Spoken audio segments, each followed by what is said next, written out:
Arc-en-ciel.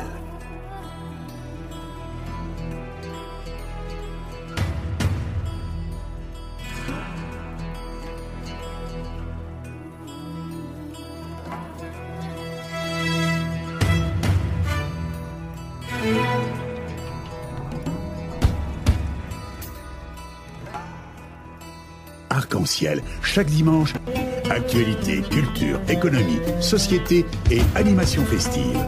Avec Abdelatif Arc-en-ciel, la chronique.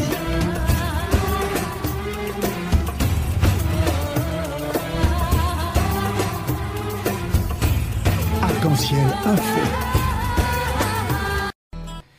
Bonjour à toutes et bonjour à tous et bienvenue dans l'émission Arc-en-ciel sur Radio Pluriel. Heureux de vous retrouver ce dimanche, le 1er du mois de décembre, un mois de fête. Espérons que la fête l'emportera sur cette période de crise qui secoue notre pays, la France.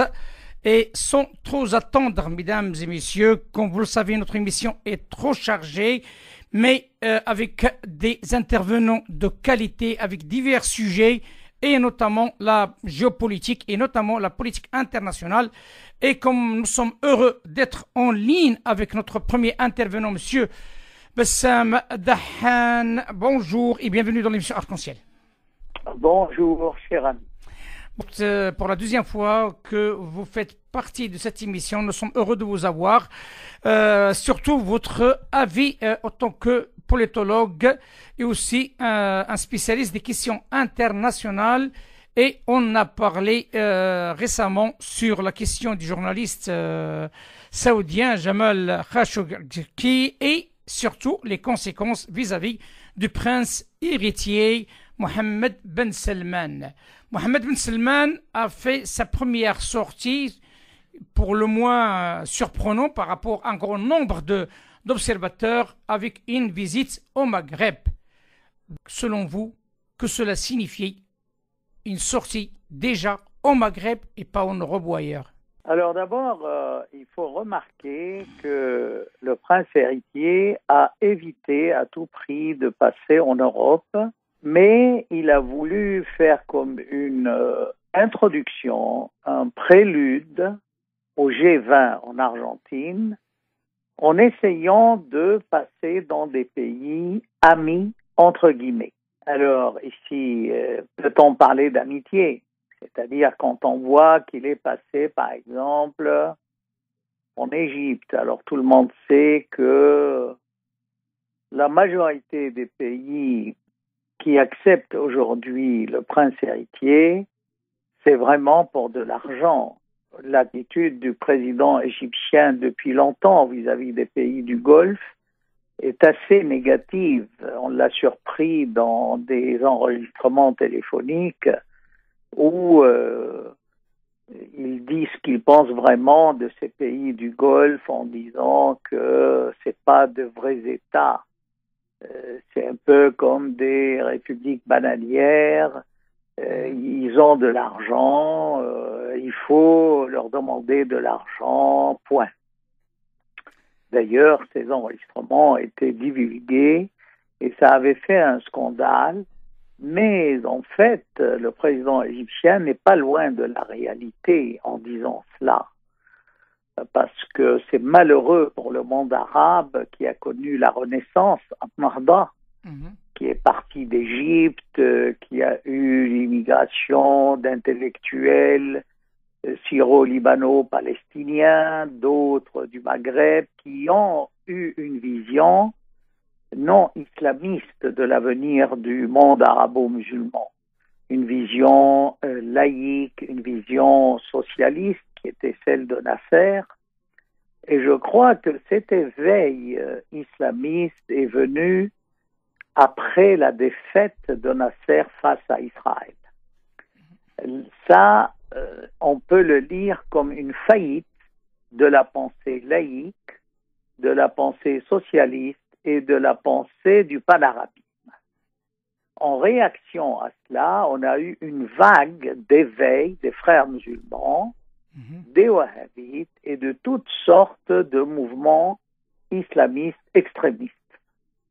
Alors, on a eu évidemment Ben Laden, Al-Qaïda. Et là, replaçons Khashoggi, le journaliste saoudien, dans ce contexte. Il est né de cette mouvance post-frères musulmans qui a voulu aller au-delà, qui est celle d'Al-Qaïda, avec tous les penseurs, entre guillemets, extrémistes égyptiens qui ont essaimé un peu partout dans le monde arabe, en Algérie, en Tunisie, en Jordanie, un peu partout. Alors, évidemment, aujourd'hui, si on parle d'islam politique, il ne faut pas oublier qu'il y a deux blocs, deux idéologies qui s'affrontent. D'une part, le wahhabisme, incarné par l'Arabie saoudite, d'autre part, les frères musulmans qui ont trouvé un soutien dans ce petit pays qui est le Qatar, mais comme on le sait, qui est très riche et qui a réussi en créant la chaîne Al Jazeera, qui au départ n'était pas si islamiste que ça. Mais petit à petit, c'est devenu le noyau d'une propagande, de tous les propagandistes frères musulmans, à savoir le Cheikh Qaradawi, qui était reçu comme le savant des savants du monde musulman, ce qui est ridicule, parce qu'il y a beaucoup de savants musulmans et qui valent beaucoup plus et mieux que Qaradawi, mais qui n'ont pas voix au chapitre.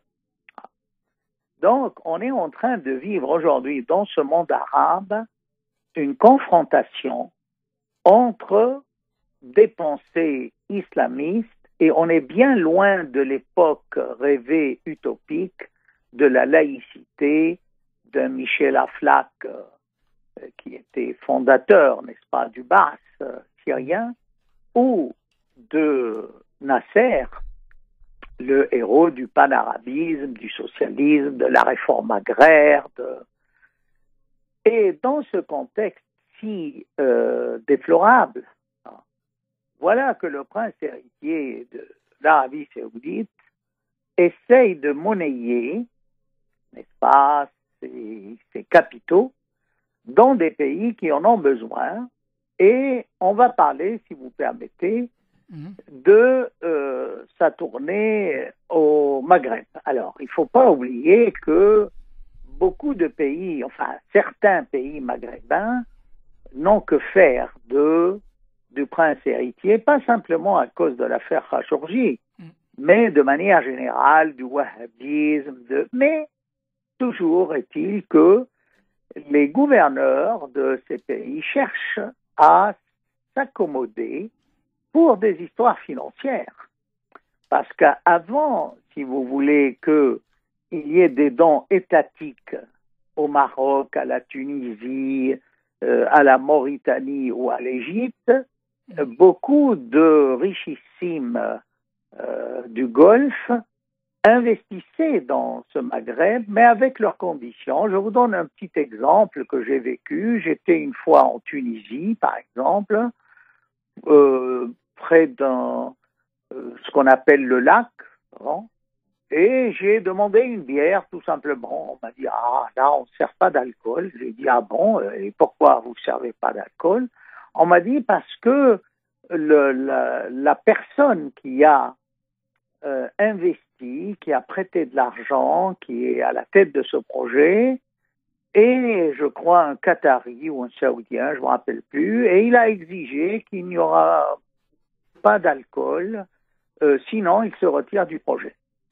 Donc vous voyez, on a déjà, avant la politique de l'État, des privés qui font la propagande de cet islam politique un peu partout. Il en est de même au Maroc. Vous avez des terrains immenses qui sont exploités par des privés du Qatar, des Émirats, des Koweïtis et des Saoudiens.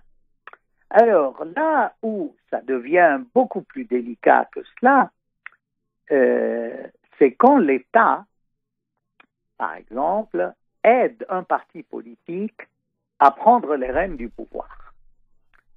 Alors, ce fut le cas des frères musulmans en Égypte qui ont été aidés. Mais je reviens à l'exemple tunisien qui nous intéresse particulièrement. Le parti Ennahda a réussi à prendre le pouvoir après Ben Ali en Tunisie grâce à des chèques faramineux de la part du Qatar.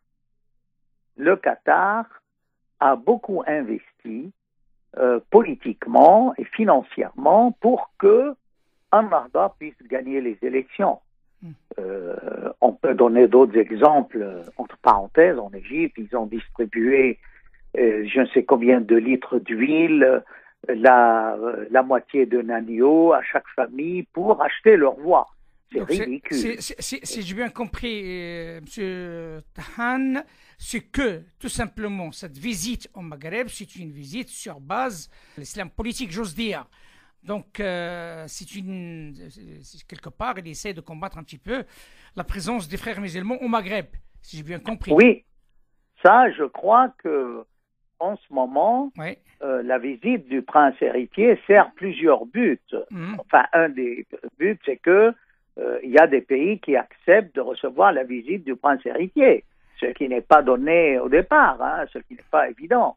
Alors, il ne pouvait pas venir en Europe, il est allé au Maghreb. Et bon. Alors, en Tunisie, ça a marché pourquoi?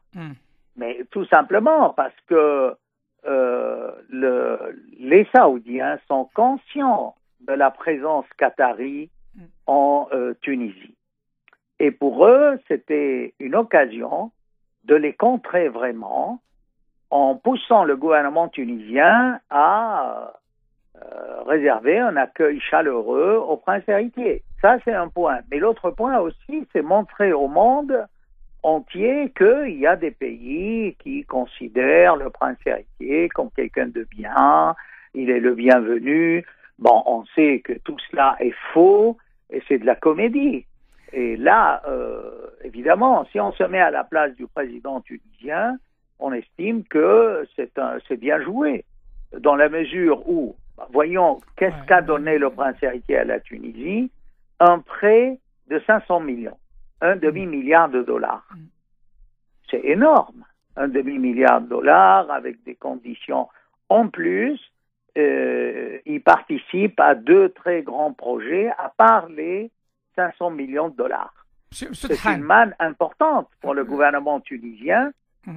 Non, parce que la question qui m'interpelle par rapport à la Tunisie, le temps presse. Comme vous le savez, il y a un grand nombre d'intervenants, mais il y a un point important que vous avez évoqué. Vous avez évoqué que ce prince héritier, des fois un petit peu wahhabiste, si j'ai bien compris, pour contrer un petit peu les frères musulmans qataris qui essayent d'avoir l'emprise sur les pays du Maghreb.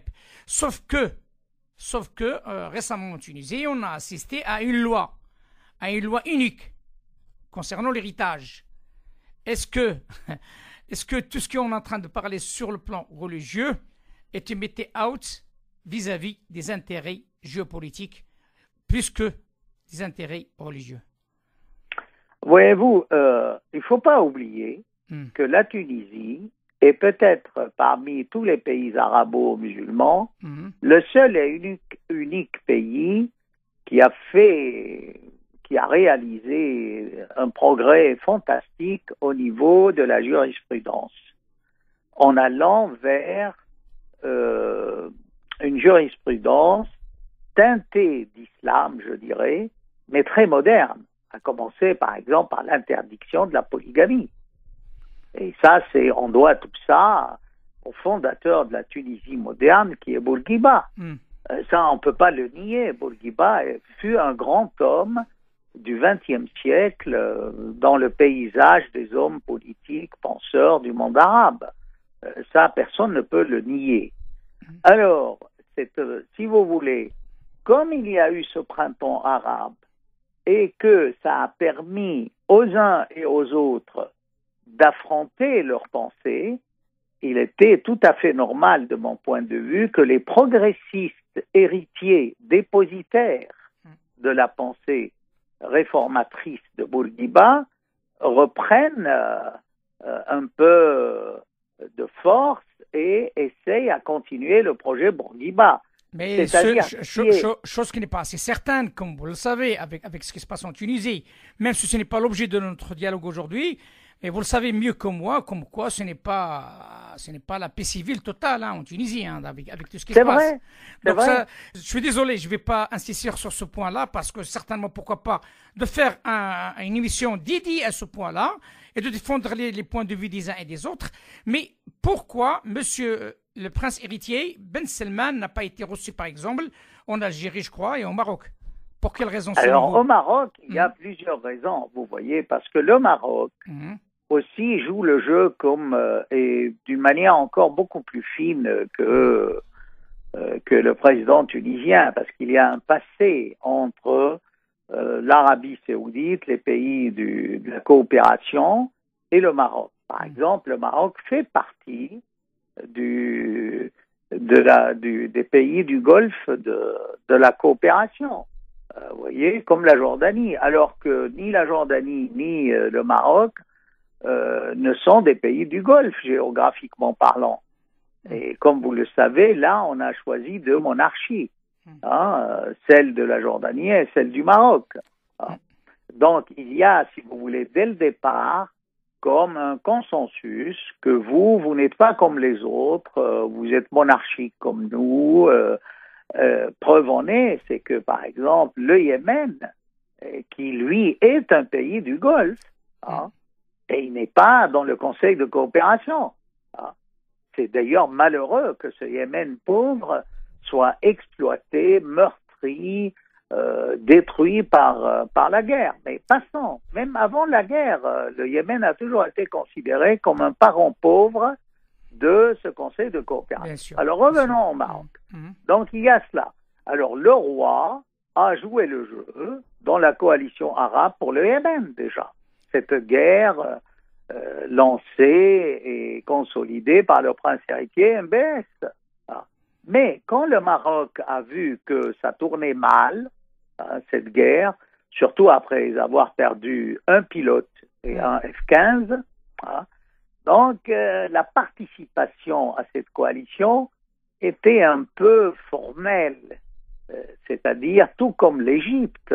L'Égypte et le Maroc en cela ont mené la même politique. Ils reçoivent l'aide de l'Arabie saoudite, des Émirats, des pays du Golfe, mais ils ne participent pas vraiment à la guerre du Yémen. L'Égypte n'a pas envoyé de forces terrestres. Je suis d'accord avec vous. Je suis d'accord avec vous, M. Sam Tahan. Mais la question, elle est là. À part tout ce que vous avez cité, est-ce que le Maroc et l'Algérien, je pèse mes mots, ont annoncé officiellement les raisons de ne pas... Non, mais je vais vous parler d'autres raisons. Il n'y a pas que cette histoire de guerre du Yémen. Vous prenez par exemple le vote de l'Arabie saoudite pour l'organisation du mondial contre le Maroc.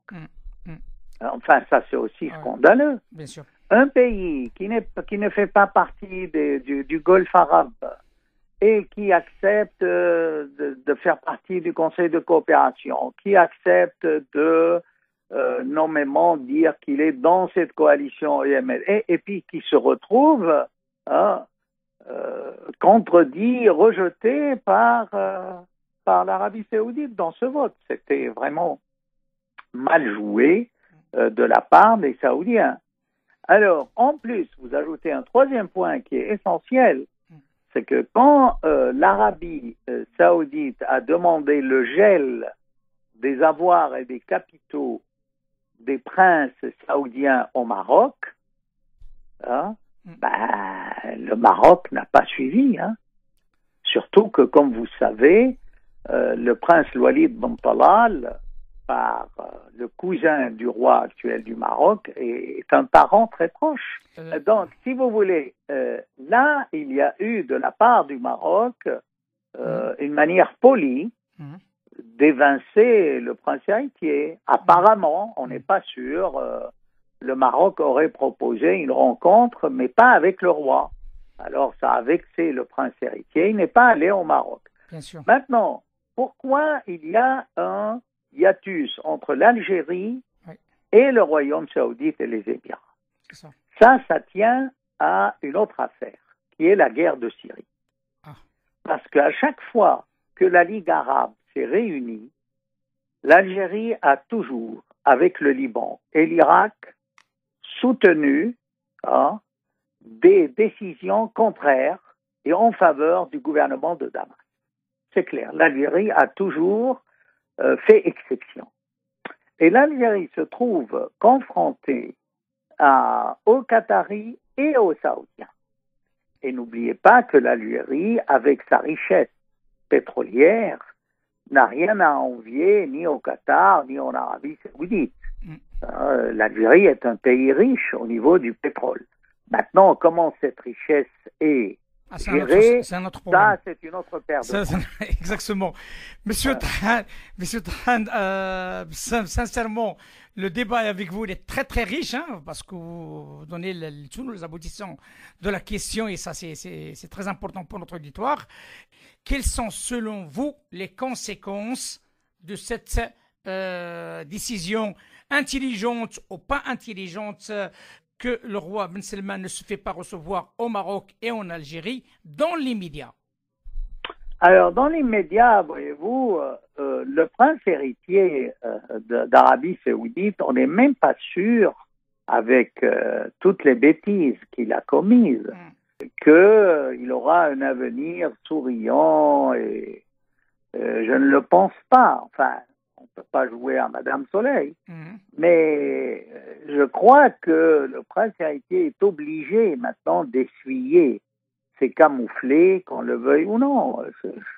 Alors, vous savez, en politique, il n'y a pas d'amitié, il y a des intérêts. C'est normal. Le jour où ces pays trouveront leur intérêt à renouer d'une manière beaucoup plus ouverte et respectueuse du prince héritier, ils le feront.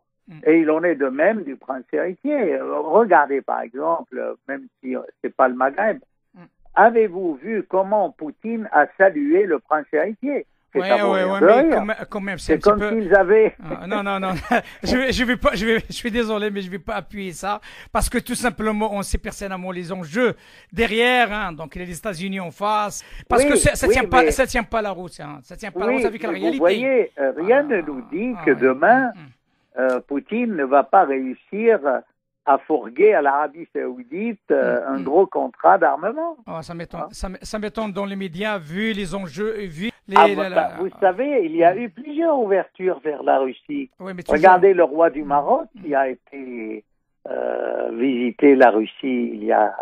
Oui, mais ça veut rien dire, ce n'est pas la même comparaison. En plus... Non, mais si vous voulez, le fait que le roi du Maroc ait été... Le fait aussi que les relations se sont réchauffées entre l'Arabie Saoudite et la Russie. Vous savez, il n'y a jamais de... Prenez la Turquie. Qui pensait que la Turquie allait tourner le dos à l'OTAN en ce moment et acheter des S-300, S-400 à la Russie? Alors que c'est un pays de l'OTAN qui achète un armement russe. Je sais. Comme vous le dites, donc c'est le mot de la fin, c'est un mot qui est très intéressant. La politique n'a pas de logique, donc la politique c'est une histoire d'intérêt. Espérons que les intérêts positifs priment sur les intérêts négatifs qui font la une ces derniers jours. Monsieur Bassam Tahan, je vous remercie infiniment de cet éclairage fort intéressant par rapport à cette visite du prince héritier au Maghreb, parce qu'il y a beaucoup de choses qui ont été clarifiées.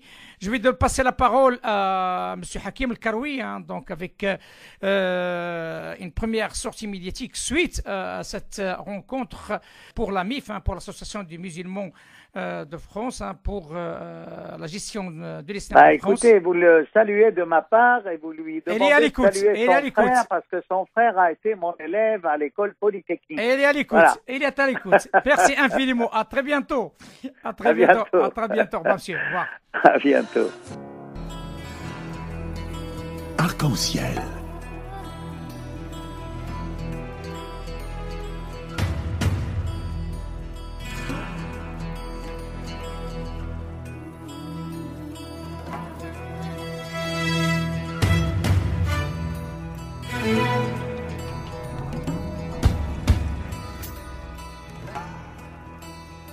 Arc-en-Ciel, chaque dimanche. Actualité, culture, économie, société et animation festive. Avec Abdelatif Arc-en-Ciel, la chronique.